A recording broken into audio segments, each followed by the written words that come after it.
persiapan buat live YouTube. Sebentar.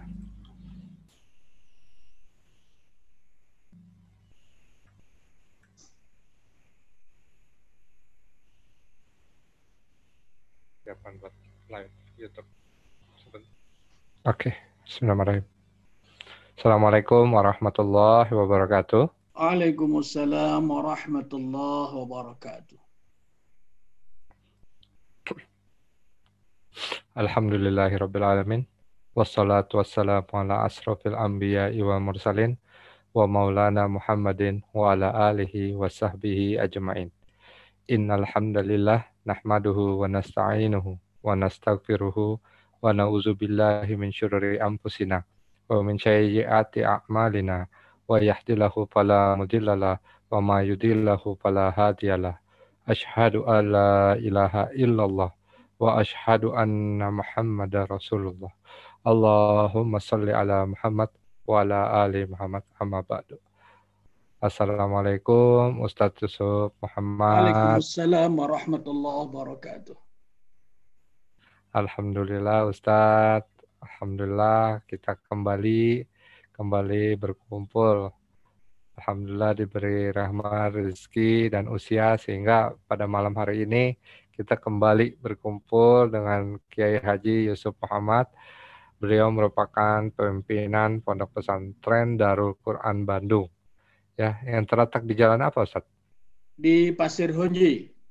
Pasir Honje di daerah Pasir Honje itu ya kalau dari ya jalan suci masuk.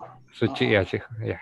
Pada Adapun materi yang akan beliau sampaikan pada malam ini yaitu amanah sebagai barometer iman. Ya, tentunya kita sudah tidak asing dengan istilah amanah. Ya, ada beberapa hal yang pernah kita dengar tentang amanah. Mungkin untuk lebihnya nanti kita akan dengarkan sendiri. Kepada rekan-rekan mohon bisa menyimak. Selain live Zoom, kita juga live di YouTube di channel Berdasar Ukhuwah. Oke, Ustadz, kepada Ustadz kami persilahkan. Tafadhol Ustadz. Bismillahirrahmanirrahim. Assalamualaikum warahmatullahi wabarakatuh. Waalaikumsalam warahmatullahi. Alhamdulillahilladzi anzala al-Qur'ana hudan lil muttaqin. Salatu wa salaman ala sayyidina Muhammadin wa ala alihi wa ashabihi wa man ittaba'ahu ila yaumiddin. Rabbi syrah li sadri wa yassir li amri wahlul 'uqdatam min lisani yafqahu qawli. Allahumma rzuqna fahman nabiyyin wa hifdzal mursalin wa ilhamal malaikatil mukarrabin. Wa ila hadratin nabiyil mustafa rasulillah sallallahu alaihi wasallam. Al-Fatihah. A'udzu billahi minasyaitonir rajim. Bismillahirrahmanirrahim. Alhamdulillahi rabbil alamin. Ar-Rahmanir Rahim. Maliki yaumiddin. Iyyaka na'budu wa iyyaka nasta'in. Ihdinas siratal mustaqim. Siratal ladzina an'amta 'alaihim ghairil maghdubi 'alaihim waladdallin. Amin.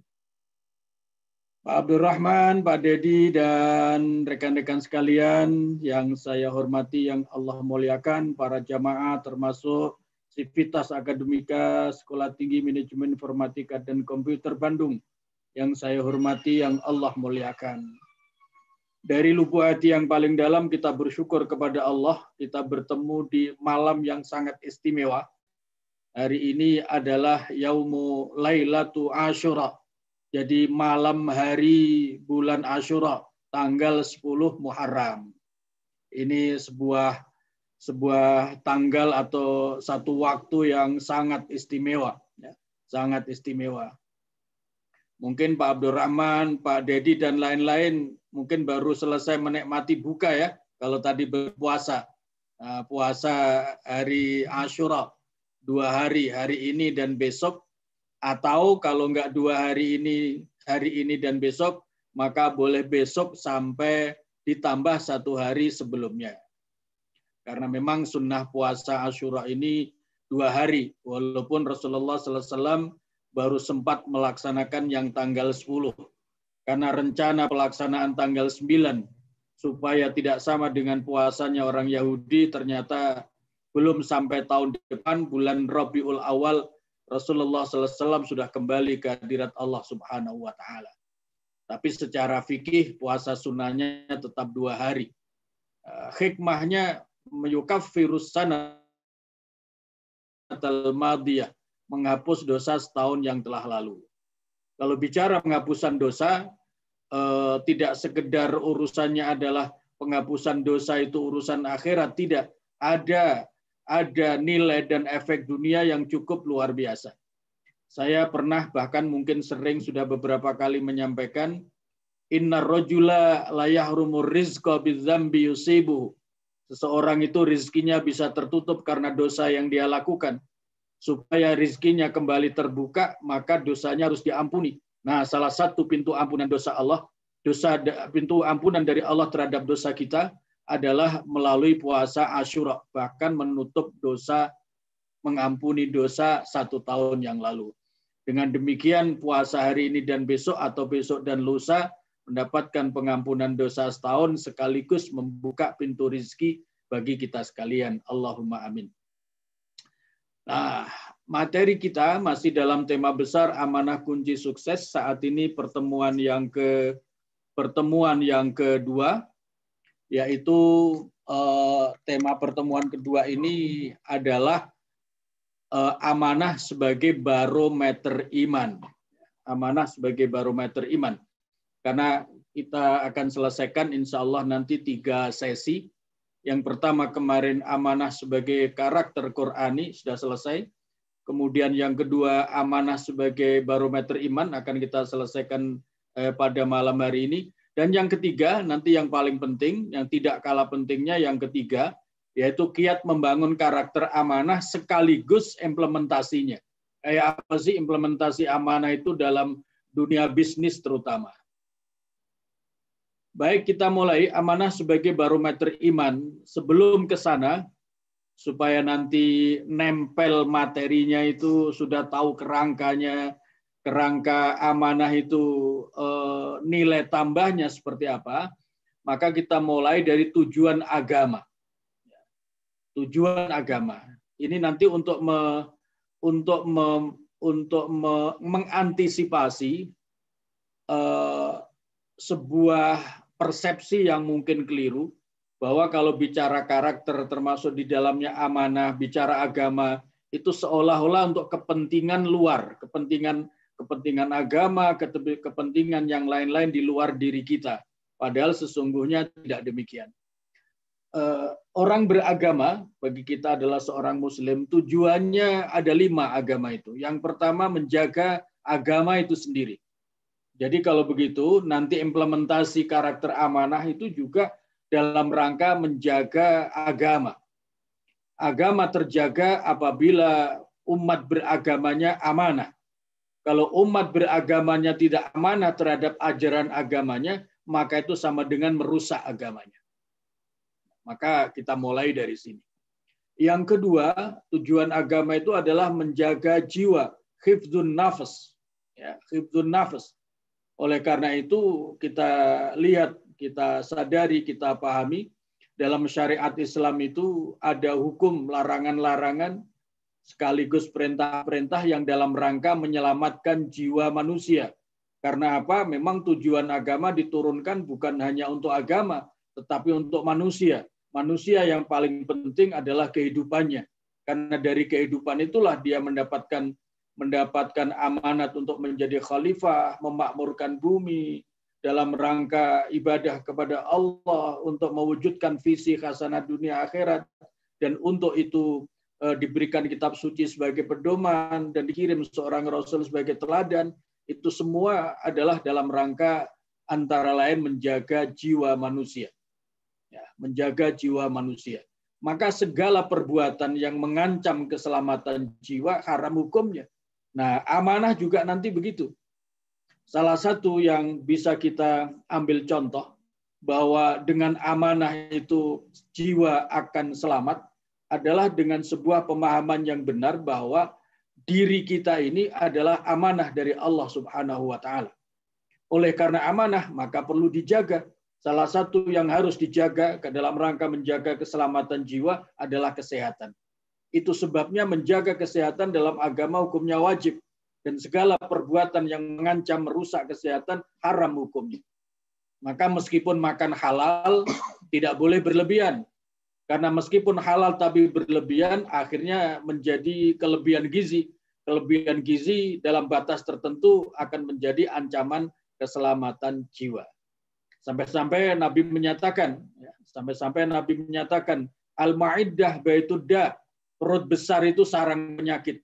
Nah, indikator perut besar itu, indikatornya adalah orang yang kelebihan gizi. Dan itu dikatakan Nabi sebagai sarang penyakit. Oleh karena itu, makan dalam batas tertentu kalau sampai mengancam kesehatan diharamkan oleh agama. Nah, ini termasuk amanah, ya, termasuk amanah. Apalagi nanti menjaga harta. Oh, itu lebih-lebih. Nah, itu yang kedua. Yang ketiga, agama itu tujuan beragama adalah menjaga kesehatan atau keselamatan akal. Itu sebabnya segala perbuatan yang untuk menjaga keselamatan akal wajib hukumnya. Dan sebaliknya, segala perbuatan yang mengancam kesehatan keselamatan akal manusia menjadi haram dilakukan. Dan itulah salah satu sebabnya mengapa minuman keras itu diharamkan oleh agama, bukan kepentingan agama, tetapi adalah kepentingan manusia. Karena minuman keras itu merusak akal manusia, padahal akal manusia itu adalah karunia Allah dalam rangka sukses kehidupan manusia. Itu yang keempat.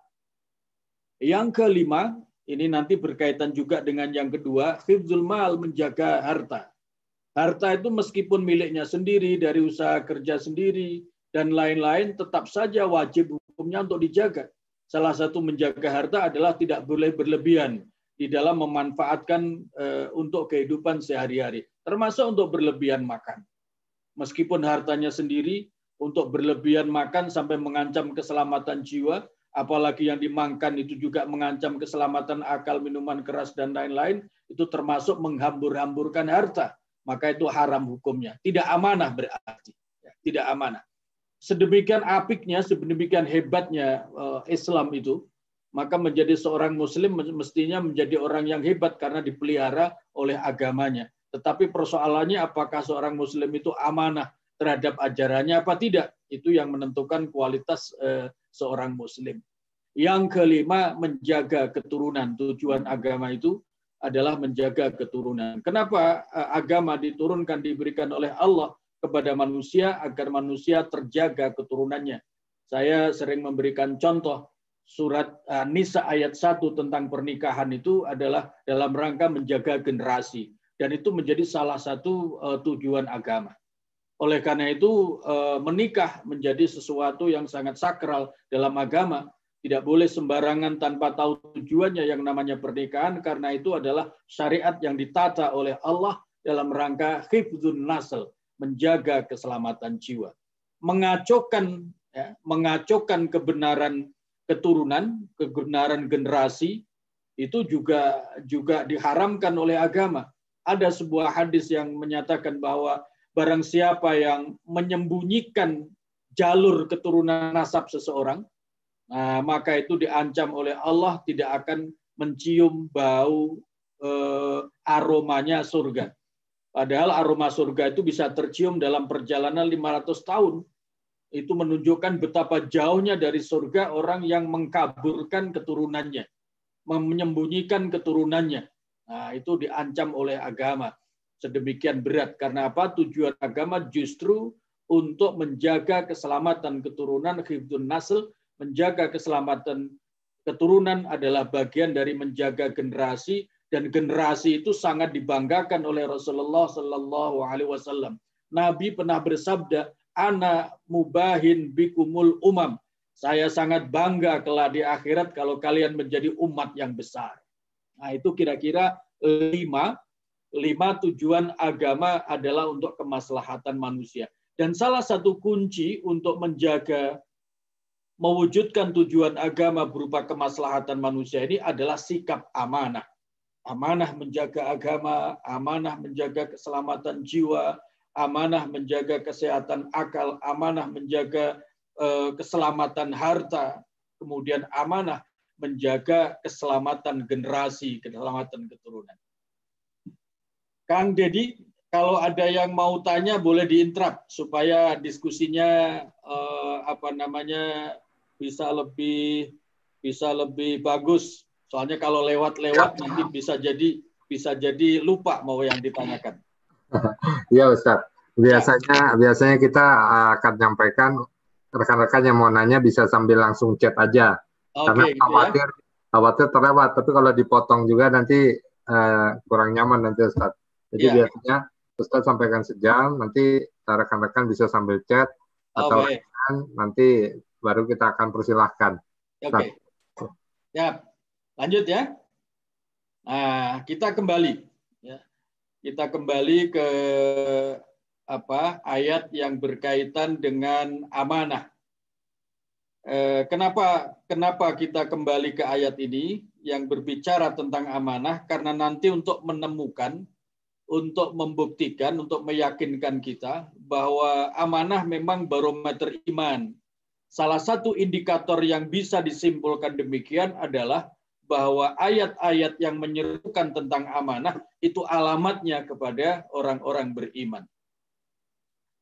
Yang sudah pernah kita pelajari, tetapi tempo hari dari sisi kandungan ayat secara umum, tapi sekarang ini stressing kita adalah pada kaidah pemahaman ayat Al-Quran.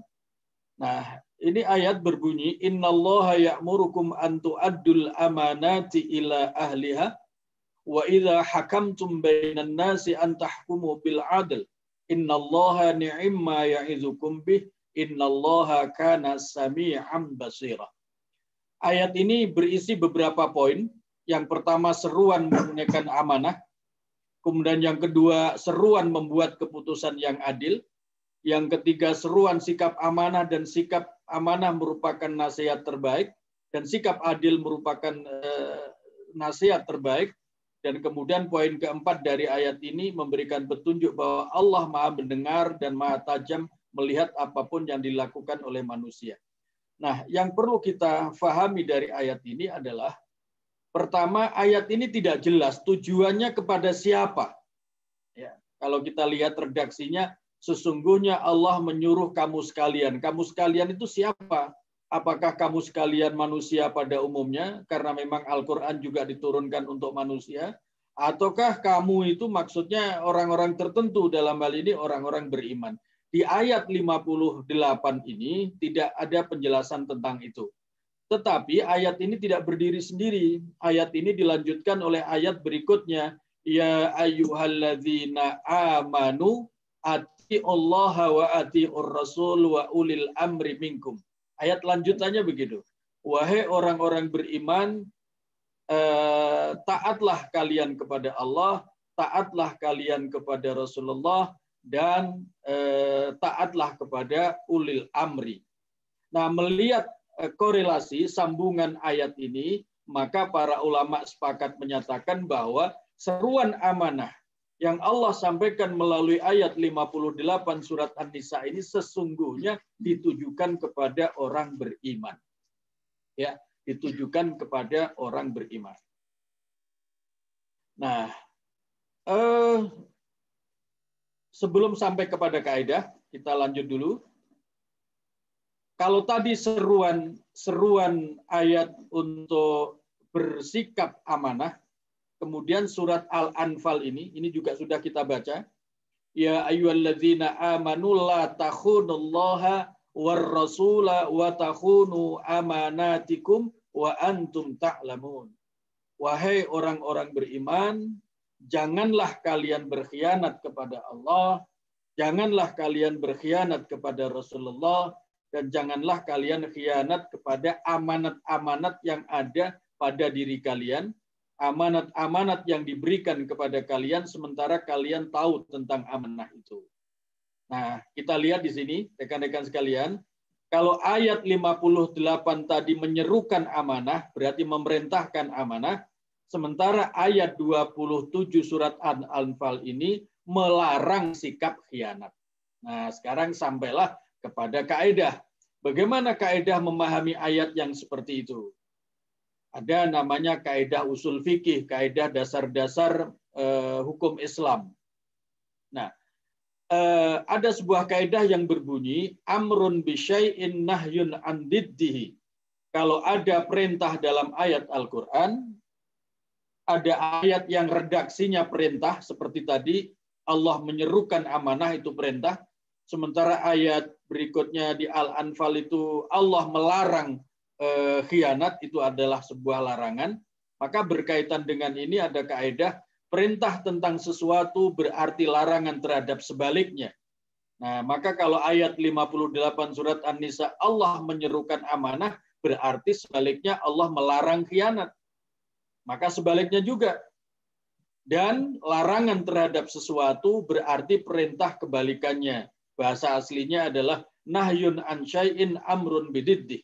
Kalau ada redaksi larangan dalam ayat maupun hadis, maka berarti itu perintah sebaliknya. Maka ayat 26 surat Al-Anfal tadi, Allah melarang orang berkhianat, maka berarti memerintahkan amanah. Karena kebalikan dari khianat adalah amanah. Nah, dari sini baru kemudian dirumuskan sebuah hukum. Berkarakter amanah itu wajib hukumnya, bukan pilihan bebas. Apalagi kalau kita tahu bahwa amanah itu ternyata kunci sukses kehidupan seseorang, dan berperilaku khianat itu haram hukumnya. Nah, kita punya banyak contoh.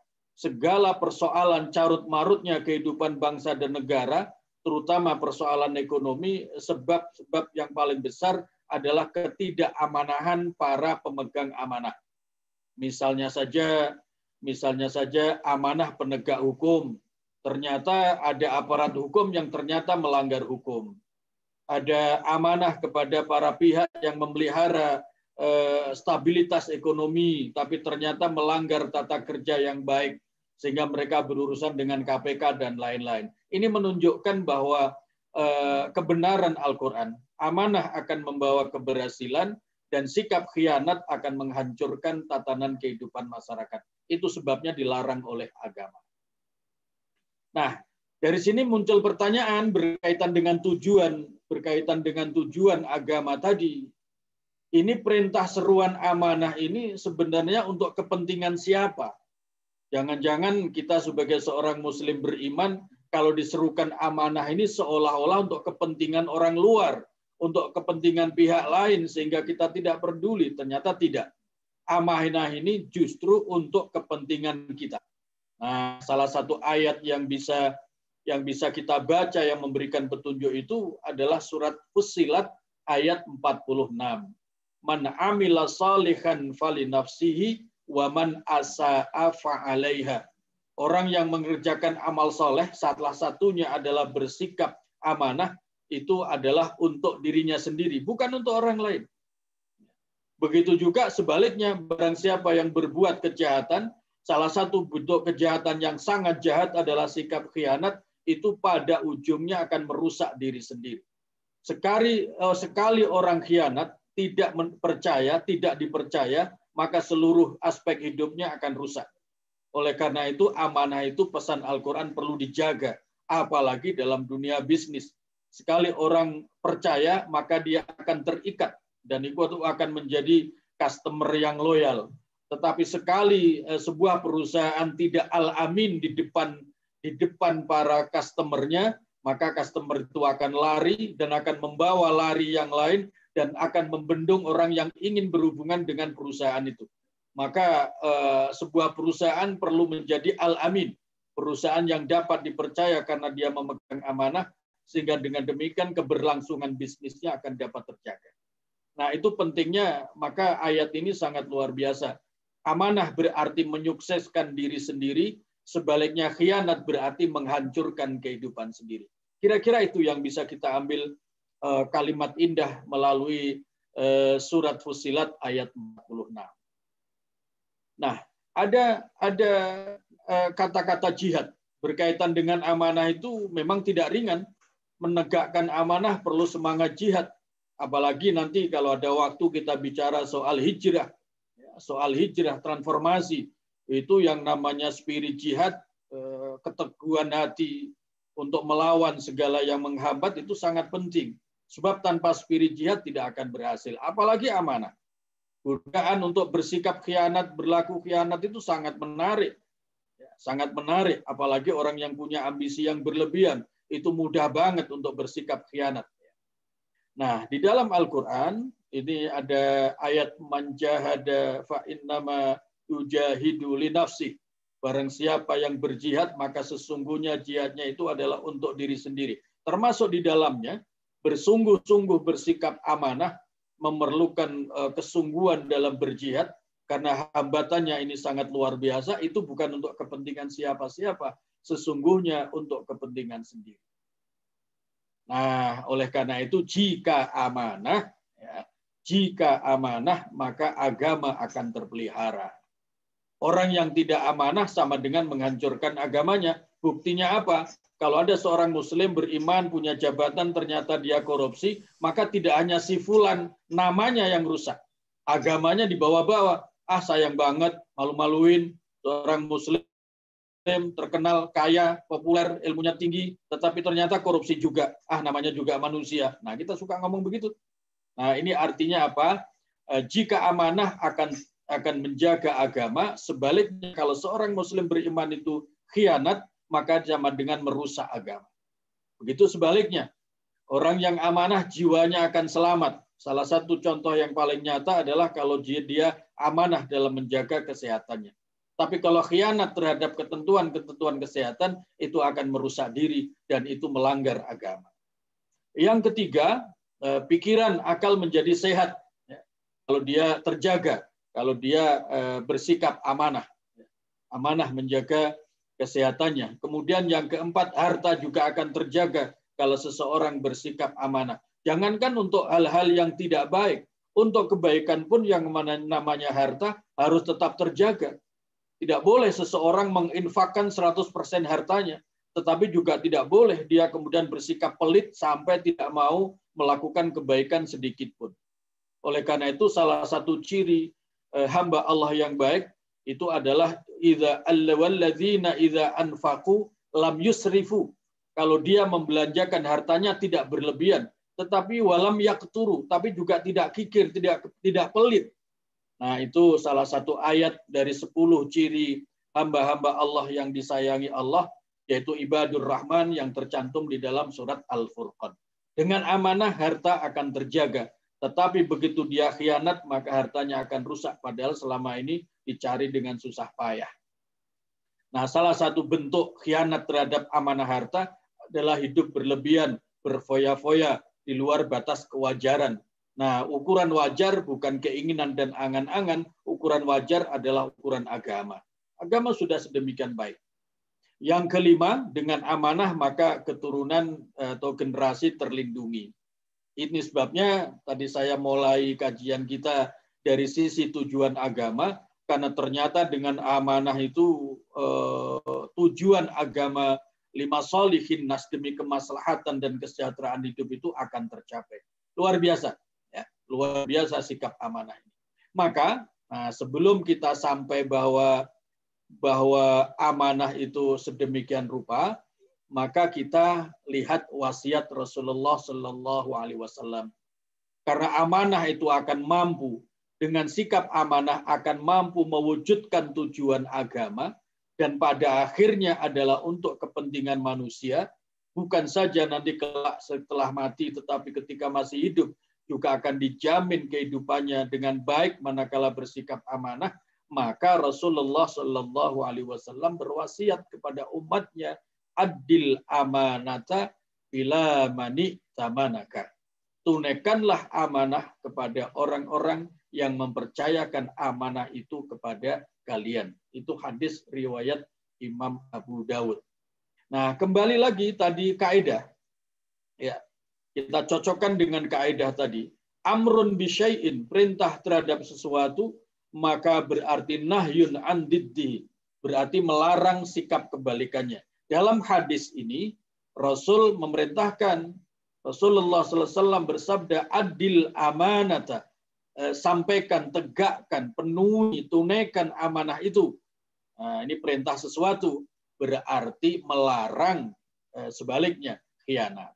Nah, larangan dan perintah di dalam Al-Quran berkonsekuensi hukum. punya konsekuensi hukum. Perintah pada dasarnya wajib, larangan pada dasarnya haram. Pada dasarnya haram. Sampai-sampai kalau sikap amanah itu tidak ada, maka seseorang boleh membatalkan perjanjiannya. Wa imma takhafanna min qaumin khiyanatan fambil ilaihim ala sawa. Ini hukuman bagi orang yang khianat. Jika kamu khawatir akan terjadinya pengkhianatan dari satu golongan, boleh kita terjemahkan dalam konteks bisnis adalah khianatnya mitra kerja atau rekanan, maka kembalikanlah perjanjian itu, artinya boleh dibatalkan perjanjian itu. Nah, ini nanti ayat-ayat seperti ini, bahwa orang yang khianat itu perjanjiannya boleh dibatalkan oleh mitra kerjanya. Nah, ini nanti akan kita bahas lebih lanjut ketika bagaimana implementasi amanah itu dalam dunia bisnis. Ya. Dalam dunia bisnis nanti ada kita kenal dengan 5P itu, ya, untuk membangun karakter amanah sekaligus implementasinya itu. Nanti kita kenal ada 5P, langkah 5P. Nah, sebelum ini ada hadis, ini barometer iman. Sebelum sampai kepada hadis Nabi tentang barometer iman, nah, tadi ayat-ayat tentang amanah tadi yang di depan, baik itu ayat 58 surah An-Nisa, atau ayat 26 surat Al-Anfal, itu kedua-duanya ditujukan kepada orang beriman. Nah, di sini untuk mengambil kesimpulannya bahwa iman merupakan dasar amanah, bahwa amanah merupakan barometer iman, itu diambil dari isyarat petunjuk makna ayat. Berkaitan dengan kaidah, apabila ada ayat Al-Quran, kemudian di situ didahului panggilan ya ayyuhalladzina amanu, maka itu menunjukkan bahwa isi ayat itu hanya bisa terjadi manakala didasari oleh iman. Begitu juga sebaliknya. Ya, yang kedua, bahwa apabila ada ayat diawali dengan ya ayyuhalladzina amanu, maka itu memberikan petunjuk bahwa baik tidaknya pelaksanaan isi ayat itu menunjukkan baik tidaknya keimanan seseorang. Maka dengan kalimat yang lebih mudah dipahami, semakin orang itu amanah dalam hidupnya, itu indikator bahwa imannya kuat. Begitu juga sebaliknya, semakin kuat iman seseorang, maka dia akan semakin bersikap amanah dalam kehidupannya. Kalau orang itu lebih banyak khianatnya dalam kehidupannya, itu menunjukkan imannya rusak.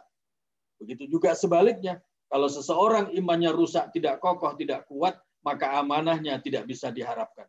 Dan kalau begitu, nanti sampai akhirnya kalau menjadi seorang pimpinan perusahaan, menjadi seorang rektor perguruan tinggi, menjadi seorang yang bertanggung jawab rekrutmen terhadap staf sebuah perusahaan, maka salah satu kriteria yang harus masuk menjadi persyaratan adalah kriteria amanah. Karena amanah itu jaminan keberhasilan. Jangan sampai merekrut orang pinter tapi punya indikator khianat, itu kepinterannya justru untuk berkhianat dan itu akan merusak organisasi dan bisnis. Nah, itu yang pertama. Nah, jadi bahwa kita bisa mengambil kesimpulan sikap dan karakter amanah seseorang itu merupakan indikator imannya adalah dari redaksi ayat Al-Quran.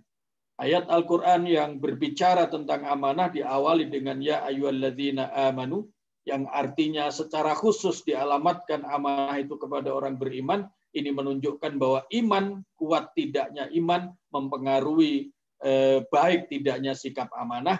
Begitu juga sebaliknya, sikap amanah seseorang itu menunjukkan kuat lemah imannya yang bersangkutan. Itu dari Al-Quran, dari ayat. Nah, dari hadis ini lebih jelas lagi. Rasulullah Shallallahu Alaihi Wasallam di sini memberikan di sini memberikan sabdanya yang luar biasa, la imana, ya, dianggap tidak beriman, liman la amanatalah, bagi orang yang tidak amanah. Jadi artinya apa? Ini seolah-olah ukuran mutlak. Kalau kita pakai bahasa rada preman dengan kata pokoknya kalau orang itu tidak amanah, maka berarti kesimpulannya dia tidak beriman. Nah, padahal sebenarnya hakikatnya tidak begitu. Beriman, cuman imannya tidak kuat, sehingga hanya mendorong ibadah-ibadah ritualnya bagus, tetapi dalam konteks sosialnya tidak bagus, salah satunya sikap tidak amanah. Nah, oleh karena itu terjemahannya, la imana liman la amanatalah. Ya, tidak sempurna iman seseorang itu apabila dia tidak bersikap amanah dalam kehidupannya. Yang kedua, paro kedua dari ayat ini, dari hadis ini maksud saya, waladina liman la ahdala. Dianggap tidak beragama orang yang tidak mampu memenuhi janji. Nah, ini menarik, antara janji sama amanah dirangkaikan dalam satu sabda ini sungguh menarik, karena memenuhi janji itu bagian dari amanah. Maka orang yang tidak amanah dianggap tidak beriman, minimal dianggap tidak sempurna imannya. Begitu juga orang yang tidak memenuhi janji dianggap tidak beragama. Mengapa begitu? Karena agama itu landasannya iman. Ya, agama itu landasannya iman. Sehingga kalau hadis ini kita tarik pemahaman kita, seperti pada penjelasan-penjelasan sebelumnya mungkin pernah saya sampaikan, misalnya saja di ayat 24-25 surat Ibrahim. Alam tara kaifa daraballahu masalan kalimatan thayyibatan kasyajaratin thayyibah asluha sabitun wa far'uha fis sama' tu'ti ukulaha kulla hinin bi'izni rabbiha wa yadribullahu al-amsala lin-nas la'allahum yatadzakkarun. Ayat 24-25 surat Ibrahim itu esensinya adalah memberikan pemahaman kepada kita bahwa pilar agama itu 3, yaitu iman, kemudian dari iman itu kemudian melahirkan ketaatan syariat, dan perpaduan antara iman dan syariat itu lalu melahirkan akhlakul karimah.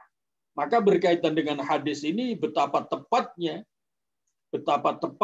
Rasulullah SAW menyampaikan sabdanya, la imana liman la amanatalah, tidak beriman, dianggap tidak beriman orang yang tidak amanah. Karena apa? Dasar agama itu adalah iman. Nah, yang kedua, waladina, maka beliau kemudian menyatakan dianggap tidak beragama orang yang tidak memenuhi janji. Liman la adalah, bagi orang yang tidak bisa memenuhi janji, orang yang tidak bisa dipegang janjinya, itu dianggap tidak beragama oleh Rasulullah Sallallahu Alaihi Wasallam. Karena apa? Karena tepat janji itu cerminan iman, dan karena apa? Karena dasarnya agama, termasuk agama dalam hal ini adalah muamalah, konteks hubungan sesama manusia, itu dasarnya adalah iman. Nah, ini hadis ini menjadi pengetahuan kita yang sangat menarik. Itu sebabnya di dalam kajian tentang akidah itu ada 3 istilah. Ada akidah, ada iman, ada tauhid. Nah, itu 3 istilah yang selalu digunakan di dalam kajian tentang akidah. Apa maknanya? 3 kata, akidah, iman, dan kemudian tauhid ini secara makna kata memang tidak sama, tidak ada hubungannya. Tetapi ketiga-tiganya itu punya hubungan dan korelasi makna yang sangat luar biasa menarik. Akidah artinya ikatan. Orang yang mau terikat itu kalau dia percaya. Nah, ini lebih mudahnya kalau dalam hubungan bisnis. Orang mau membuat perjanjian tentang kontrak bisnis kalau satu sama lain percaya. Kalau tidak percaya, maka tidak terjadi yang namanya perjanjian bisnis. Nah, maka dasarnya percaya. percaya itu bahasa agamanya adalah iman. Oleh karena itu dalam kajian ilmu kalam, dalam kajian keimanan, dalam kajian akidah, itu antara akidah dan iman itu merupakan dua istilah yang beda arti harfiah, tetapi punya hubungan makna. Nah, yang ketiga, tauhid. Tauhid. Apa hubungannya? Bahwa orang punya akidah artinya terikat, mau terikat, menjamin, membuat perikatan kalau dia dasarnya iman. Nah, imannya kepada siapa? Iman kepada yang Esa, yang Maha Esa. Itulah tauhid. Nah, ini korelasi antara tiga makna. Ya. Nah, berkaitan dengan hadis ini juga begitu. La imana liman la amanatalah, waladina liman la ahdalah. Itu berkaitan dianggap tidak beriman kalau tidak amanah, dianggap tidak beragama kalau tidak bisa dipegang janjinya. Nah, pemenuhan janji merupakan indikator kualitas keberagamaan seseorang. Kalau semakin dia amanah, maka semakin menandakan semakin kuat imannya, semakin selalu tepat janji, maka dia dianggap agamanya kuat. Begitu sebaliknya, kalau orang itu tidak bisa dipegang janjinya, itu menunjukkan agamanya sangat lemah, walaupun mungkin ilmunya sangat tinggi. Nah, ini luar biasa dari hadis ini kalau dilihat dari berbagai sudut pandang. Mungkin ada yang pertanyaan kita lebih lanjut adalah mengapa orang yang tidak amanah itu dianggap tidak beriman? Ini pertanyaan penting. Mengapa Rasulullah Shallallahu Alaihi Wasallam sampai menjadikan amanah itu barometer iman, seolah-olah tidak beriman, ya, apalagi kalau ditinjau dari sisi makna kata la imana, itu la nafi yang meniadakan makna kata setelah la, artinya tidak dianggap seorang yang beriman manakala tidak amanah. Ini luar biasa. Pertanyaannya kenapa Nabi sampai menyabdakan seperti itu? Sebab orang yang tidak amanah itu seolah-olah menganggap Allah tidak mengetahui bahwa dia tidak amanah. Ah, saya khianat, tidak apa-apalah. Nggak ada yang tahu kok. Oleh karena itu kalau mau menyerahkan serah terima amplop sogokan, suap, cari tempat yang kira-kira tidak ada yang tahu. Nah, yang dimaksud tidak ada yang tahu itu adalah manusia. Pada saat itu dia mungkin sengaja atau khilaf atau lupa, Allah Maha tahu. Maka orang yang sampai berani berbuat khianat itu berarti pada saat itu dia sama dengan menganggap Allah tidak mengetahui bahwa dia khianat. Allah tidak mengetahui bahwa dia tidak amanah. Ini persoalan iman yang sangat serius. Persoalan iman yang sangat serius. Karena keimanan tentang Allah Maha mengetahui, ini nanti akan melahirkan segala kebaikan. Nah, nanti akan kita bahas pada sesi ketiga, iman yang seperti apa yang kemudian perlu dibina untuk melahirkan karakter amanah. Ya, itu sebabnya yang pertama jawabannya itu. Mengapa Rasulullah Shallallahu Alaihi Wasallam menjadikan amanah itu barometer iman, bahkan bukan hanya sabda Nabi, termasuk juga ayat Al-Quran mengisyaratkan makna seperti itu, bahwa amanah merupakan barometer iman. Terbukti ayat-ayat tentang amanah itu didahului panggilan ya ayyuhalladzina amanu. Mengapa sampai sedemikian dahsyatnya? Tidak lain adalah karena seolah-olah orang yang tidak amanah itu sama dengan menganggap Allah tidak mengetahui bahwa dia tidak amanah. Orang yang khianat, berani khianat itu sama halnya dia menganggap Allah tidak mengetahui bahwa dia sedang khianat. Dan anggapan, dugaan, apalagi sampai keyakinan Allah tidak mengetahui itu semua, itu adalah persoalan iman yang paling pokok. Ya, persoalan iman yang paling pokok, karena keyakinan dan keimanan tentang maha taunya Allah terhadap manusia, itu adalah pangkal keimanan yang akan melahirkan segala kebaikan. Nanti akan kita ketemu pada pembahasan berikut. Nah, yang kedua, mengapa Rasulullah SAW bersabda bahwa orang yang tidak amanah itu dianggap tidak beriman, orang yang tidak bisa dipegang janjinya itu dianggap tidak beragama.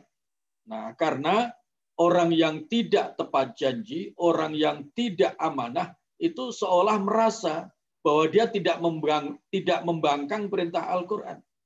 Dia tidak merasa, saya khianat ini tidak membangkang kok perintah Al-Quran, biasa-biasa saja. Sehingga tidak ada konsekuensinya sebagai seorang muslim beriman yang harus patuh dan iman kepada Al-Quran. Nah, seolah-olah begitu. Nah, karena punya keyakinan begitu, seolah-olah punya keyakinan begitu, maka itu merupakan bukti persoalan iman yang sangat serius.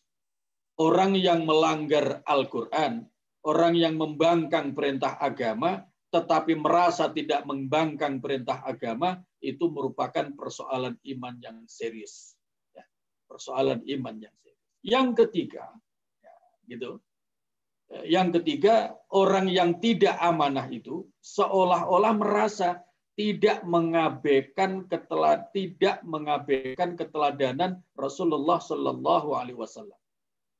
Kalau orang bersikap amanah berarti dia meneladani Rasulullah Shallallahu Alaihi Wasallam karena Rasul itu al-amin. Maka sebaliknya, kalau orang tidak amanah berarti khianat, maka berarti dia mengabaikan keteladanan Rasulullah Shallallahu Alaihi Wasallam. Tiba-tiba ada seorang Muslim yang berani khianat, maka berarti sama dengan dia tidak mengabaikan, ya, seolah-olah dia merasa dia khianat itu biasa saja, tidak mengabaikan keteladanan Rasulullah SAW. Dan ini persoalan iman yang luar biasa. Tidak meneladani Rasul, tapi merasa tidak mengabaikan keteladanan Rasul. Meninggalkan contoh-contoh baik Rasul, tapi tidak merasa, tidak sadar dia mengabaikan keteladanan uswatun hasanahnya Rasulullah Sallallahu Alaihi Wasallam. Itu merupakan persoalan iman yang luar biasa. Yang keempat, orang yang tidak amanah itu, yang berarti sikap khianat itu, seolah-olah merasa tidak merusak iman. Padahal orang yang tidak amanah itu merusak iman. Ya. Bagaimana merusak imannya? Dia jatuh menjadi orang munafik. Jadi orang munafik itu bukan orang yang tidak iman, orang beriman, tapi dia merusak imannya. Dengan apa? Antara lain dengan sikap munafiknya. Makanya saya kira rekan-rekan sekalian sudah sangat sering mendengar ceramah, tausiah, atau membaca buku bahwa alamatul munafiki salasun. Tanda indikator orang munafik itu 3. Wa idza wa'ada akhlafa. Kalau dia berjanji, dia selalu tidak tepat. Nah, makanya tadi menyatakan ladina liman la ahdalah. Wa idza wa'ada akhlafa. Wa idza yang kedua, ketika berbicara dia dusta. Ya. Kemudian yang ketiga, wa idza tumina khana. Kalau diberikan amanat dia khianat. Itu tandanya orang munafik dalam konteks ini. Nah, dalam konteks ibadah mahdhah, orang munafik itu cirinya ada satu lagi. Dia malas sholat subuh. Nah, itu sholat subuh itu sholat yang paling berat bagi orang munafik. Yang kedua, sholat isya. Biasanya karena isya itu waktunya panjang lalu ditunda-tunda, padahal sering lewat juga. Itu salah satu ciri orang munafik itu. Yang pertama di dalam bidang ubudiyah, dalam bidang ibadah mahdhah itu dia malas sholat subuh, kemudian malas sholat isya. Itu ciri orang munafik. Nah, kalau dalam konteks hablum minan nas, konteks sosial, itu 3 tadi. Ya. Ketika dia berbicara dusta, ya. Kemudian ketika dia diberikan amanah dia khianat, kemudian ketika berjanji dia tidak tepat, itu adalah ciri-ciri orang munafik dalam konteks sosial. Nah, saya kira itu materi tentang kajian kita tentang subtopik yang kedua, amanah sebagai kunci sukses, subtopik amanah sebagai barometer iman. Menurut saya sudah sangat jelas, tetapi akan lebih jelas kalau dipertajam dengan diskusi. Oleh karena itu silakan Kang Dedi memberikan kesempatan seluas-luasnya kepada yang ikut serta dalam kajian ini untuk mempertajam materi ini. Karena sekali lagi ini materi sangat penting bagi kita. Terima kasih. Betul. Jazakallah khair Ustaz. Ya. Ya, alhamdulillah materi sudah disampaikan terkait dengan amanah. Betul. Jadi yang ada 3 statement untuk orang munafik itu memang ada hadisnya ya Ustaz ya? Ada, itu ada hadis. Ya? Nah, itu memang udah dari kecil selalu kita terima. Ya, ciri-ciri orang munafik ya. Itu hafal tuh. Alamatul munafiki salasun. Ciri orang munafik itu 3. Ya. 3. Wa idza hadasa kadzaba. Kalau berbicara dusta. Berbohong. Wa idza wa'ada akhlafa. Kalau berjanji tidak mengingkari, tepat. Ya. Mengingkari, tidak tepat. Jika insya Allahnya basa-basi. Nah, gitu. Kemudian wa idza tumina khana, kalau diberikan kepercayaan amanah khianat, tidak memenuhi. Tapi penjelasannya tadi mungkin selama ini tidak diberikan penjelasannya bahwa 3 ciri itu untuk konteks sosial. Ya, untuk konteks sosial. Tetapi kalau untuk konteks ibadah mahdhah tadi, ada hadis yang menyatakan seberat-beratnya sholat bagi orang munafik itu adalah sholat subuh dan sholat isya. Nah, makanya di pihak lain hadis Nabi memberikan targhib, memberikan sebuah dorongan sangat kuat. Orang yang sholat isya berjamaah itu mendapatkan nilai pahala seperti sholat setengah malam penuh.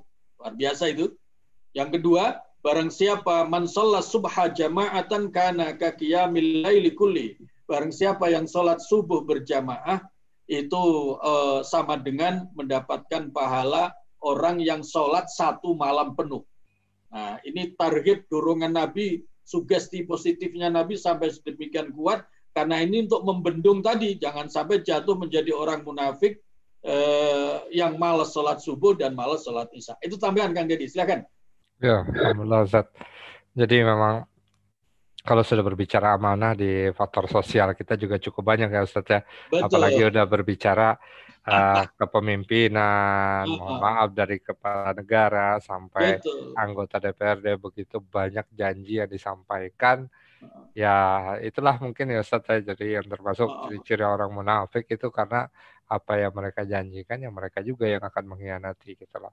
Ya. Karena selama ini bisa jadi mereka mulai lahir TK, SD, SMP, SMA sampai menjadi dokter mungkin, dan dari sisi pendidikan secara khusus tentang amanah nggak pernah dididik. Gitu kan. Makanya kalau ada kepala kantor ngeluh, wah ini staf saya ini kok jadi kayak begini, tidak amanah. Saya suka balik tanya, emangnya Bapak pernah mengadakan latihan sikap amanah? Kalau tidak pernah melatih karyawan bersikap amanah, jangan menuntut lebih dong. Akan begitu kan, Dedi? Iya. Oke, lanjut. Rekan-rekan, dipersilahkan jika ada ingin mengajukan pertanyaan. Mohon maaf Ustadz, ini saya stop dulu ya Ustadz ya. Oke, sip. Ya.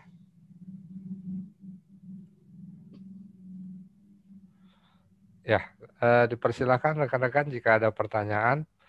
Bisa raise hand atau bisa melalui chat. Jika ingin menanyakan langsung bisa raise hand. Terkait dengan amanah, ini yang paling berat adalah pimpinan itu ya Ustaz ya.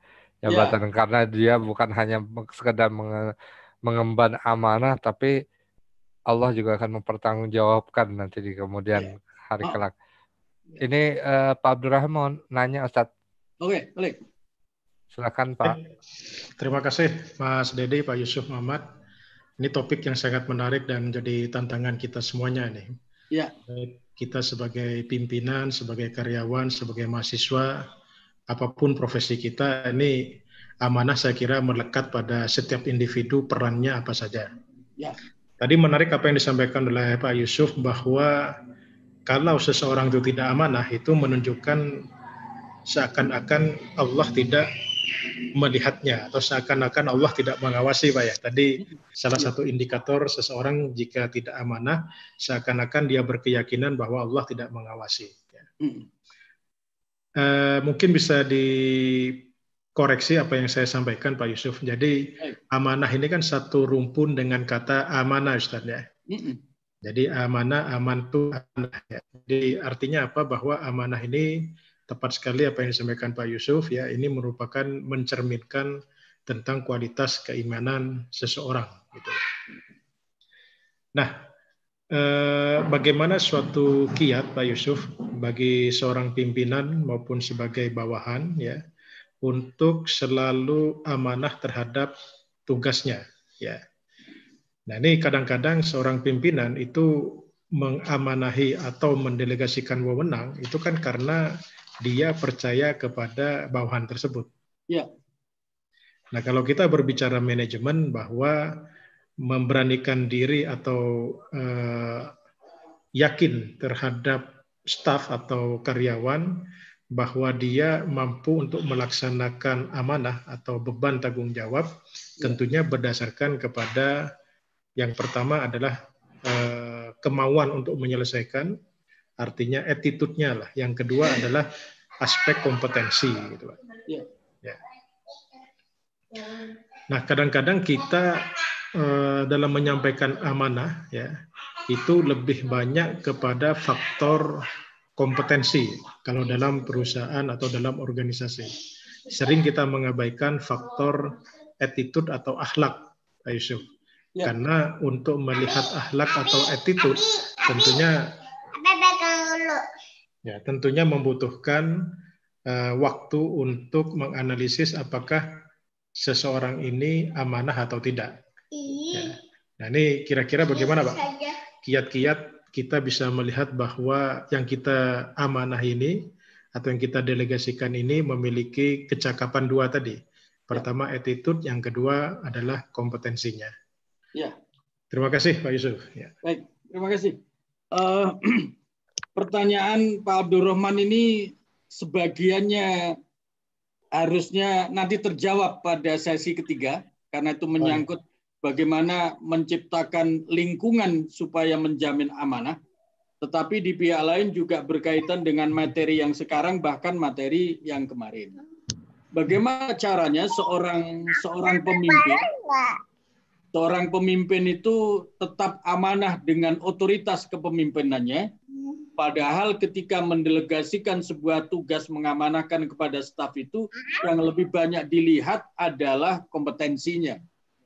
Mungkin knowledge-nya, mungkin skill-nya, attitude-nya, mungkin berkaitan dengan etika kerja, tetapi tidak sejauh sampai kepada sikap amanahnya seperti apa, apalagi track record-nya belum juga banyak diketahui dan lain-lain. Nah, bagaimana caranya supaya tetap menjamin itu? Ini ada kaitannya dengan motivasi kita mendelegasikan tugas. Makanya ada hadis yang menyatakan, barang siapa yang punya otoritas memilih seseorang, tetapi ternyata dia memilih orang yang tidak terbaik. Ya. Ada orang terbaik, tapi yang dipilih bukan orang yang terbaik karena ada interest tertentu. Berdasarkan kedekatan, kemudian pertimbangan-pertimbangan lain, ikut diancam oleh Nabi tidak mencium bau surga. Artinya apa? Mendelegasikan tugas kepada orang yang punya kompetensi itu sudah seharusnya. Ya, sudah seharusnya. Nah, bagaimana caranya supaya seorang pimpinan walaupun belum melihat bahwa orang ini amanah atau tidak, itu nanti tergantung pembinaannya. Nanti akan ada ketemu namanya 5P. Nanti kita bahas lebih lanjut. P yang pertama itu adalah pendidikan. Tidak apa-apa sekarang belum tampak amanah dan tidaknya, tetapi seorang pemimpin ketika sudah menyerahkan suatu tugas kepada seseorang harus bisa menjamin orang ini harus dikawal tentang pelatihannya, pembelajarannya tentang amanah. Jangan dilepas. Kemudian P yang kedua ada namanya peraturan. Nah, nanti amanahnya sang staf yang kita percayai nanti akan terikat dengan peraturan berkaitan dengan sikap-sikap amanah. Memenuhi janji, tepat waktu, jaga kualitas, dan lain-lain. maka ada nanti akan di-cover oleh peraturan. Ini menjadi salah satu teknik bagaimana membina dan mengimplementasikan amanah dalam dunia profesional. Itu ada P. Yang kedua adalah tetapkan peraturan. Kemudian yang ketiga adalah kemudian pembiasaan. Nah, pembiasaan. Maka seorang staf ini juga harus dibiasakan amanahnya oleh pimpinannya.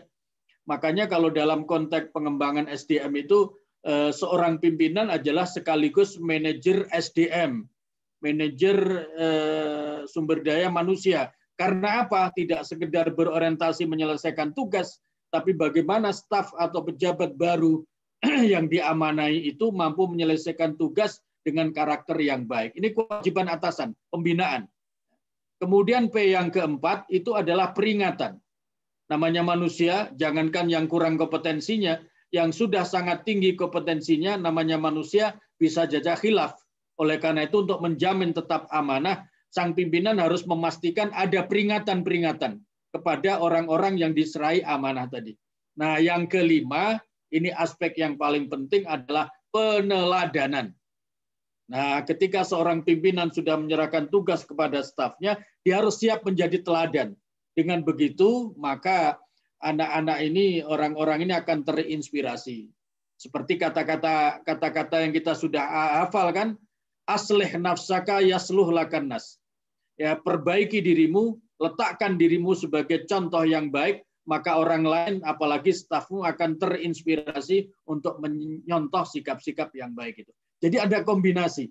Di satu pihak kita memilihnya karena kompetensi, tetapi dalam waktu pelaksanaan tugasnya sesuai amanah kita kawal dengan perangkat yang 5 tadi. Saya kira begitu, Pak Abdul Rahman. Ya, terima kasih Pak Yusuf. Nanti kita lanjutkan pada sesi ketiganya tentang 5P itu. Bagaimana kiat membangun karakter amanah, sekaligus bagaimana di ranah mana itu diimplementasikan. Itu nanti ada sesi ketiga, nanti ada 2 poin besar, yaitu bagaimana membangun karakter amanah. Kemudian yang kedua, amanah itu nanti diimplementasikannya terutama di konteks bisnis dalam hal apa saja. Itu nanti akan ada menyangkut prinsip-prinsip dasar bisnis yang ditetapkan oleh Al-Quran. Nanti akan kita kaji. Lanjut, Kang Deddy. Ya, ada pertanyaan ini dari akhwat kita. Mbak Mira Novrianti. Mbak Mira ini termasuk yang rajin, Pak, ikut kajian. Assalamualaikum. Izin bertanya, Ustadz, bagaimana cara membentuk karakter perilaku jujur, amanah, istiqomah? Ya, itu tadi yang sekilas sudah saya sampaikan. Iya. Memang ini menjadi diskusi memang. Siapapun tahu bahwa amanah itu penting, tapi persoalannya bagaimana mendidik orang ini amanah. Itu sama dengan bicara soal disiplin. Tadi pagi juga ada kajian salah satu muncul pertanyaan begitu. Keluhan orang tua itu, anak-anak sekarang ini gampang terpengaruh dengan dahsyatnya medsos. Nah, bagaimana caranya untuk membendung ini semua? Nah, ini menyangkut bagaimana menciptakan budaya disiplin dalam kehidupan rumah tangga. Itu penting. Basic pendidikan disiplin itu penting di dalam rumah tangga. Sehingga anak-anak itu sudah terkondisi disiplin. Kalau orang sudah disiplin, apapun pengaruhnya, dia akan bisa hadapi dengan baik. Nah, ini juga begitu. Bagaimana caranya, pertanyaannya, caranya membangun membentuk karakter amanah, karakter jujur, itu ada minimal harus ada 3P. Ya, ada 3P, tetapi yang paling mantap kalau ada 5P yang tadi saya sebutkan. Pertama adalah pembelajaran. Ya, pembelajaran. Seseorang harus paham betul apa itu amanah, siapa yang harus bersikap amanah, sikap jujur, istiqomah, kapan harus bersikap itu semua. Nah, bagaimana caranya? Dan yang paling penting harus tidak sekedar tahu, tapi harus betul-betul sampai kepada tingkat kesadaran. Apa akibatnya kalau seseorang itu tidak jujur dan tidak amanah? Nah, sayangnya memang selama ini bahasa agama yang namanya sidik amanah ini selalu saja di bawahnya kepada ranah ritual, ya, ansih pelajaran agama. Sementara pada umumnya, apalagi era sekarang kan orang melihatnya adalah hal yang nyata, yang empirik. Ada nggak sih akibatnya kalau orang tidak jujur dalam dunia bisnis? Nah, kalau disadarkan sampai ke sana, itu tidak sekedar pengetahuan namanya, akan sampai ke tingkat kesadaran. Tingkat kesadaran itu mesti harus diberikan.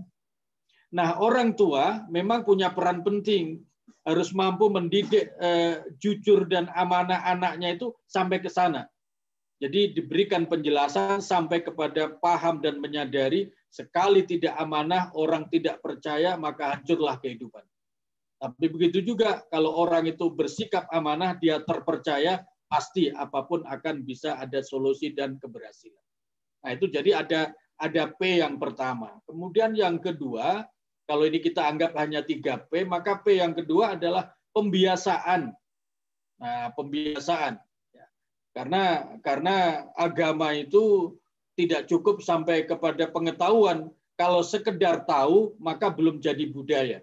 Supaya jadi budaya, menjadi akhlak, maka itu harus menjadi kebiasaan.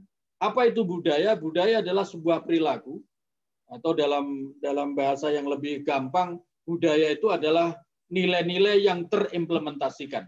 Itu budaya. Nah, supaya terimplementasikan menjadi budaya, maka harus ada pengulangan-pengulangan. Nah, pengulangan-pengulangan itulah yang kita sebut dengan pembiasaan. Biasa disiplin. Kalau orang sudah biasa disiplin, maka menghadapi peraturan tenang saja. Dia akan taat. Tapi kalau biasa tidak disiplin, maka sebagus apapun peraturan akan dicari terobosannya. Sudah jelas tidak boleh, maka pertanyaannya, gimana caranya supaya boleh?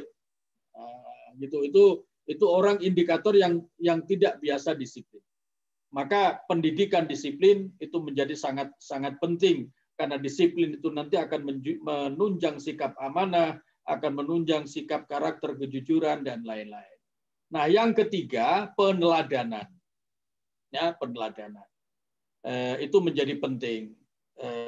Apalagi kita sudah paham bahwa mentalitas kita itu, gaya hidup atau budaya hidup atau kebiasaan kita itu adalah paternalistik. Bagaimana contoh teladan yang dilihat. Kalau atasannya baik, maka menjadi baik. Maka menjadi orang tua jangan sampai terlihat contohnya tidak baik. Itu nanti diam-diam akan menjadi contoh yang kurang baik kepada keluarganya. Nah, jadi 3P itu cara mendidiknya. Nah, nanti kalau dalam konteks perusahaan itu ada 5, ada peraturan ditambah lagi peringatan-peringatan, reminding kepada sikap-sikap disiplin. Saya kira itu. Nanti kita dalami lebih lanjut sekali lagi pada sesi yang ketiga. Ya, bersambung Ustadz ya. Iya, insya Allah. Jadi yang lebih dalamnya nanti di sesi ketiga. Insya Allah nanti kita dalami, karena nanti ada 2 tadi itu, ada pembinaan, ada implementasi. Jadi Ustadz, menanggapi dari pertanyaan yang sebelumnya, secara tidak langsung begitu besar peran pembentukan karakter itu berasal dari lingkungan keluarga. Betul. Dalam hal ini termasuk awal-awal pada saat kita tumbuh. Artinya memang di saat mungkin sekarang akan turun menjadi anak kita ya Ustaz ya. Jadi jika menginginkan memang anak itu berperilaku jujur, ya harus ditanamkan dari sejak dini ya Ustaz ya. Ya, memang ini cukup ironis ya Ustaz. Jadi terkait dengan statement jujur nih. Statement jujur. Seorang anak juga pasti kalau memang kita didik bersikap jujur, yang paling berat itu adalah mengakui kejujuran atas kesalahan. Betul. Nah, itu harusnya mungkin bisa jadi ini ya Ustaz. Mohon gimana kira-kira caranya nih? Karena masih kebanyakan meminta anak untuk mengakui kesalahannya, tapi begitu jujur malah ditambahin hukumannya. Iya. Karena kayak gitu itu. Gimana, Ustaz? Itu karena saya melihatnya itu faktor disiplin yang paling utama. Faktor disiplin. Saya melihat di dalam keluarga itu seringkali tidak jelas pendidikan disiplinnya. Kalau saya tidak banyak peraturan di dalam keluarga itu, saya bilang ini kalau boleh sekedar contoh. Seorang kepala keluarga itu sebenarnya tidak perlu membuat banyak aturan. Cukup saja kalian boleh apa saja, larangannya hanya satu, yaitu dilarang tidak disiplin. Nah, gitu.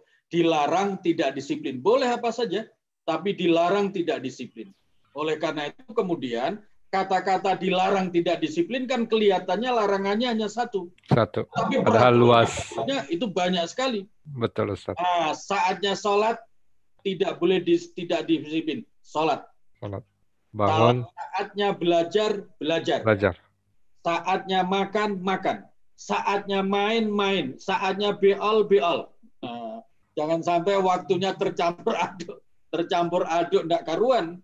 Nah, jadi yang tidak boleh adalah disiplin. Nanti kalau sudah terbiasa disiplin seperti itu, nah maka anak-anak tidak usah ditanya, kamu sekarang ada di mana, lagi ngerjakan apa, tidak usah. Nanti dia akan melaporkan sendiri. Abi, saya sedang di itu sudah kita nggak usah minta itu. Nah, hanya persoalannya memang orang tua suka menggampangkan, dengan anak sendiri ini biasanya gampang toleransi. Nah, itu sesuatu yang baik. Tapi kalau toleransi terlalu longgar yang mengakibatkan tidak disiplin, ini bahaya. Toleransi itu boleh selonggar-longgarnya, tapi menurut saya yang namanya disiplin harus ketat. Sebab disiplin itu adalah kunci keselamatan. Orang yang tidak disiplin akan celaka, tetapi orang yang disiplin akan terjamin keselamatannya. Nah, termasuk mahasiswa, kalau disiplin dia akan selamat, tidak terancam DO. Tapi kalau coba dia tidak disiplin, akan terancam tidak selamat kuliahnya kan? Itu faktor disiplin. Nah, sehingga dengan demikian, saya pikir di dalam membangun keluarga, membina keluarga, itu memang pasangan-pasangan muda ini harus paham bagaimana membangun budaya keluarga. Lah ini persoalannya kan tidak sampai ke sana. Orang pengen nikah aja, kawin aja. Tapi setelah kawin itu mau bagaimana membangun budaya keluarga, tidak pernah disentuh pelajarannya. Oleh karena itu lahirnya generasi ya seperti yang kita sekarang. Makanya kalau ada orang tua curhat kepada saya, anak saya begini, begitu, dan lain-lain, saya balik tanya, pernah dididik yang seperti ini apa tidak? Kalau punya anak susah diatur, pertanyaannya, pernah dididik penyadaran tentang disiplin apa tidak? Nah, itu pertanyaannya sampai ke sana. Saya pikir begitu, Kang Deddy. Jadi membangun budaya keluarga itu menjadi satu hal yang penting. Bahkan saya bisa mengatakan, orang tua bisa memberikan segala-galanya kepada anak, tetapi kalau orang tua lengah mendidik disiplin anaknya, itu sama dengan menghancurkan masa depannya. Karena segalanya bisa rusak akibat tidak disiplin. Nah, ini saya berani menyatakan seperti itu dan fakta-faktanya banyak. Orang bisa menyediakan segala-galanya kepada anaknya, tetapi dia gagal menanamkan disiplin, akhirnya apa? Menjadi orang yang sangat tidak disiplin. Dan itu kedepannya menjadi sangat bahaya. Kalau dia kuliah tidak disiplin, nanti kerja tidak disiplin, bermasyarakat tidak disiplin, itu imbasnya, akibatnya sangat panjang. Saya kira begitu. Terima kasih. Ada pertanyaan Ustadz dari Bu Mina. Boleh. Ibu, Bu Mina dipersilakan Ibu. Di unmute dulu. Ini saya udah request unmute. Silakan Bu. Assalamualaikum warahmatullahi wabarakatuh. Assalamualaikum Ustadz. Waalaikumsalam. Mungkin yang ingin saya tanyakan itu bagaimana menentukan prioritas amanah ya. Misalkan karena kan posisi kita itu banyak sekali ya. Dan setiap orang pasti punya posisi yang banyak dari sebagai anak, sebagai orang tua, sebagai karyawan, sebagai dosen banyak. Artinya kita harus menentukan prioritas amanah seperti apa. Plus juga kan keinginan kita juga banyak. Tapi kadang dengan keinginan itu amanah malah jadi setengah-setengah gitu. Apakah mending kita prioritas ke amanah yang memang kita bisa full, atau kita bisa pilah-pilah dulu ini seperti apa penentuannya. Mungkin seperti itu, Ustadz. Baik. Terima kasih. Assalamualaikum warahmatullahi wabarakatuh. Ini pertanyaan yang sangat bagus. Tetapi untuk memberikan jawaban yang lebih tepat, ini harus dideskripsikan secara jelas. Jadi kira-kira yang sedang di hadapan kita itu apa saja? Apa saja? Karena kalau nanti sudah dideskripsikan secara jelas, posisi kita adalah sebagai ibu rumah tangga. Oke. Tapi dalam waktu yang bersamaan sebagai seorang pejabat di sebuah perusahaan, di waktu yang sama sebagai seorang dosen dan lain-lain. Nah, itu nanti dijajarkan semua, ya, dijajarkan semua.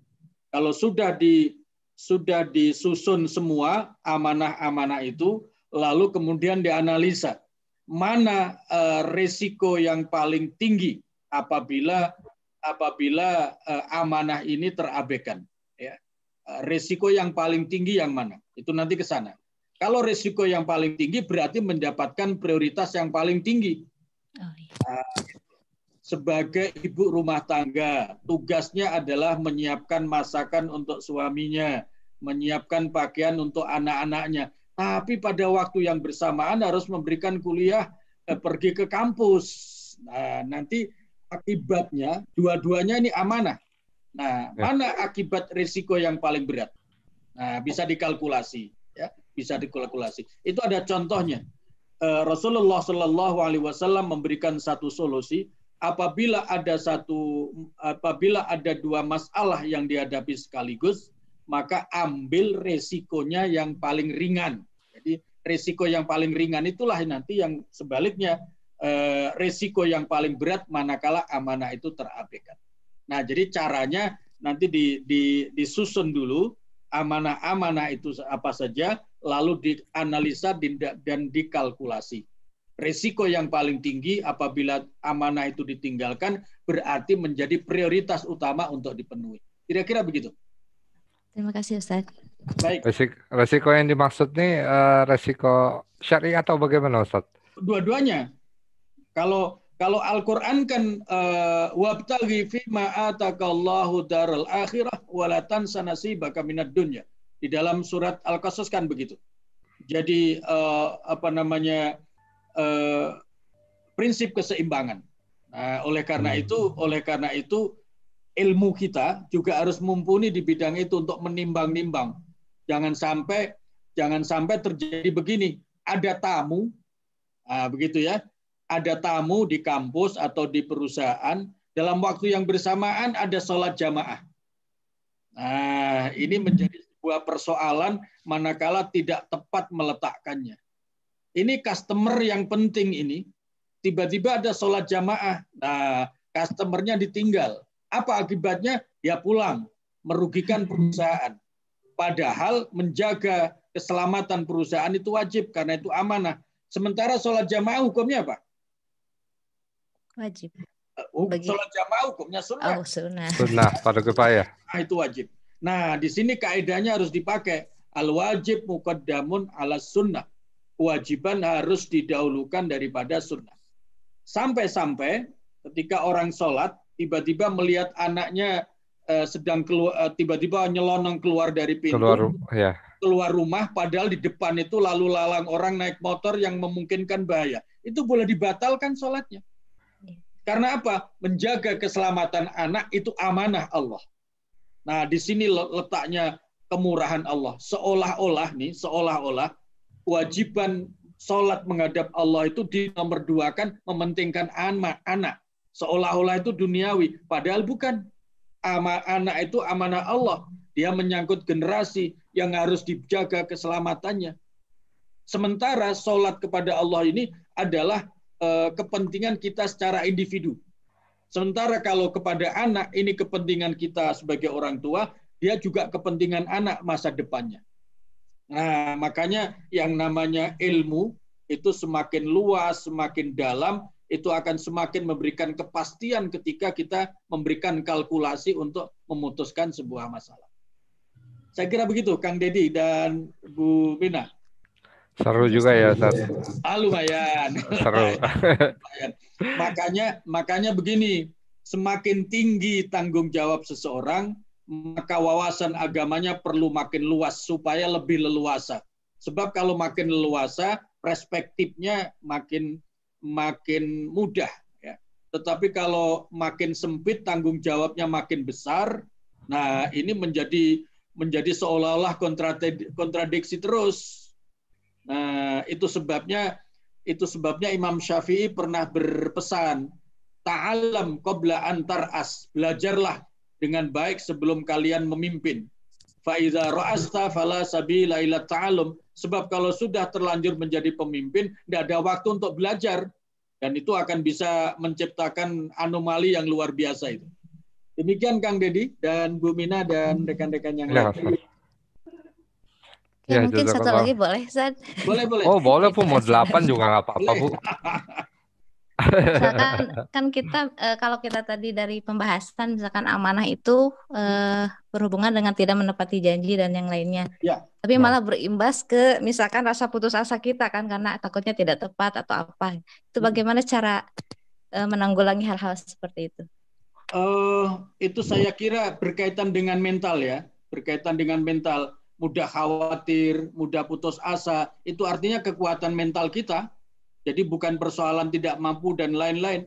Banyak orang yang punya kemampuan tinggi, tapi aspek keberaniannya kurang, itu juga jadi hambatan. Makanya kalau punya anak itu layak, atau mungkin punya prinsip, menjadi orang itu punya prinsip harus 3. 1 harus pinter. Ya, harus pinter. Tapi kalau pinter saja tidak cukup.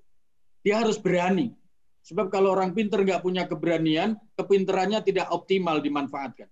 Tapi tidak cukup hanya berani, harus hati-hati.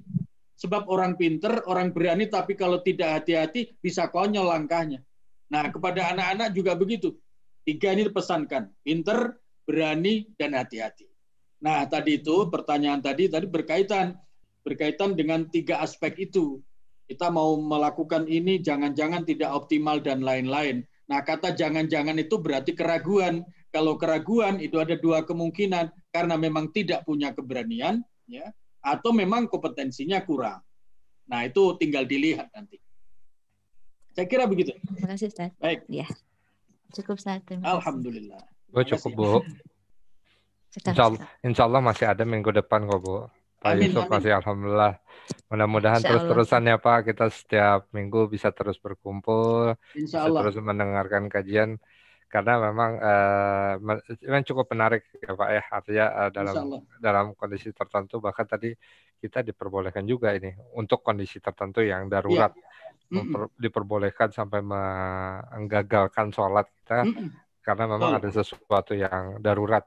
Ya mungkin paling sering terjadi ya di saat ada yang lagi masak udah siap-siap gosong gitu kan Pak. Ya, ada juga yang kayak gitu juga. Karena khawatir, sebenarnya bukan gosong yang dikhawatirkan, tapi takutnya memberikan bisa efek kebakarannya itu kali Pak ya. Iya, betul. Ya. Terus kalaupun diteruskan sholatnya pun jadi was-was juga mungkin. Iya. Jadi dalam hal seperti itu diperbolehkan. Ya maksudnya ini jadi ilmu yang baru ya buat kita. Mudah-mudahan dengan begini hukum Allah pun mempunyai keringanan ya Pak ya, artinya tidak, karena dalam kondisi-kondisi tertentu. Mungkin waktu sudah mencukupi Pak, silakan Pak Yusuf Muhammad untuk bisa ngasih penutup ya. Baik. Silakan Pak. Terima kasih Pak Abdurrahman, Kang Deddy, rekan-rekan sekalian yang saya hormati, yang Allah muliakan. Bersyukur kepada Allah, kajian sesi kedua dalam topik besar amanah kunci sukses bisa kita laksanakan, dan amanah merupakan barometer iman. Orang yang imannya tangguhlah yang dijamin bisa amanah, begitu juga sebaliknya. Sikap amanah seseorang sungguh menjadi cerminan keimanan seseorang. Oleh karena itu kita layak untuk bagaimana cara membina karakter amanah ini. Dan tidak kalah pentingnya bagaimana implementasinya, insya Allah nanti kita akan bahas pada sesi berikutnya. Mudah-mudahan Allah berikan jalan untuk terus melakukan kajian ini. Kita tutup dengan doa. Bismillahirrahmanirrahim. Allahumma anfa'na bima 'allamtana wa 'allimna ma yanfa'una wa zidna ilma. Alhamdulillahi ala kulli hal. wa na'udzu billahi min hali ahli nar. Rabbana atina fid dunya hasanah wa fil akhirati hasanah wa qina adzaban nar. Walhamdulillahi rabbil alamin. Terima kasih. Assalamualaikum warahmatullahi wabarakatuh. Waalaikumsalam warahmatullahi wabarakatuh. Jazakallah khair Ustaz. Terima kasih atas penyampaian kajiannya pada malam hari ini terkait dengan materi amanah sebagai barometer iman. Mudah-mudahan materi yang disampaikan ini bisa menambah keimanan kita, bisa mempertebal keimanan kita, dan bisa memperbaiki semua yang mungkin kemarin-kemarin belum kita ketahui ya Ustaz. Amin. Iya. Abdurrahman, ada yang mau disampaikan dulu Pak? Cukup Mas Dede. Cukup, alhamdulillahirrahmanirrahim. Sampai ketemu minggu depan rekan-rekan. Atas kajiannya Ustadz Yusuf Muhammad, kita tutup dengan doa kafaratul majelis. Subhanakallahumma wa bihamdika asyhadu alla ilaha illa anta astaghfiruka wa atubu ilaih. Terima kasih Ustadz. Sekali lagi kita tutup wabillahi taufik wa hidayah. Wassalamualaikum warahmatullahi wabarakatuh. Waalaikumsalam warahmatullahi wabarakatuh.